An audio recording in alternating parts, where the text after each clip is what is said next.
প্রচণ্ড গরম, তাই বানাবো আইসক্রিম। দেখো এখানে আমুলের কাউ মিল্ক নিয়ে নিয়েছি, আর এখানে প্যান চাপিয়ে দিয়েছি। প্যানের মধ্যে এবার দুধটাকে একটু ফুটি গাঢ় করব। তো দেখো এখানে দুধটা দিয়ে দিচ্ছি। দেখো এখানে প্যানের মধ্যে দুধটা দিয়ে দিচ্ছি। দুধটা একটু ফুটি মারবো, তারপরে মোল্ডের মধ্যে দেব। দেখো এখানে দুধটা ফুটছে। দুধটা ফুটে একদম মরে যাবে, একদম কালারটাই পরিবর্তন হয়ে যাবে, তারপর আইসক্রিম তৈরি করব। তো এখন দুধটা ফুটছে।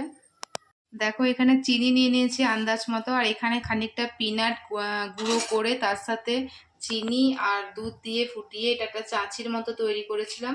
দিয়ে এটা আমার দিয়ে দিলাম দুধের মধ্যে, আর চিনিটাও দিয়ে দিলাম। সমস্ত কিছু ভালো করে নাড়িয়ে একদম দুধটাকে একদম মেরে দেব, চাঁচির মতো তৈরি করব। তারপরে কিন্তু আইসক্রিমটা তৈরি করব। ও দুধটা ফুটে কিন্তু কালারটা চেঞ্জ হয়ে গেছে, এটা আরও একটু ফুটবে।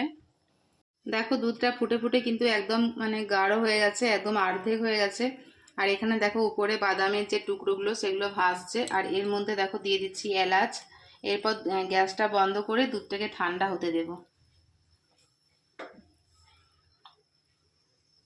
তো বন্ধুরা দেখো দুধটা কিন্তু ঠান্ডা হয়ে গেছে, আর কতটা গাঢ় হয়েছে তোমরা দেখেই বুঝতে পারছো। এবার এই ঠান্ডা দুধটাকে মোল্ডের মধ্যে দেব। দেখো এখানে আমি একটা আইসক্রিম তৈরি করার মোল্ড নিয়েছি, একটা টিফিন কৌটোর মতো এয়ারটাইট, এর মধ্যে ঢেলে দিয়েছি। দেখো এটা ঠান্ডা হয়ে গেছে, এবার এটাকে ফ্রিজে ঢুকিয়ে দেবো। ঢাকাটা দিয়ে দিচ্ছি ভালো করে, এয়ারটাইট ঢাকা দেবে যাতে করে ফ্রিজের জল না ঢুকে যায়।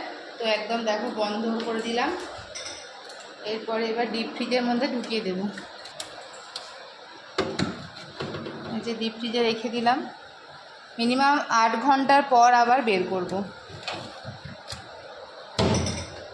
তো বন্ধুরা চলো দেখি আইসক্রিমটা কিভাবে জমলো। চলো বের করি। 8 ঘন্টা পর বের করছি।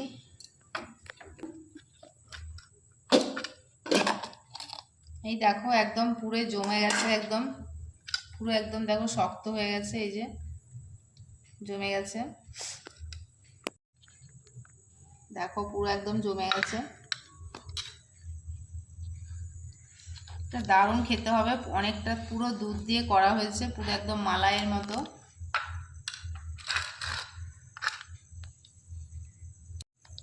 দেখো কতটা সফট হয়েছে, দেখো এটা খাচ্ছি আমি, দেখো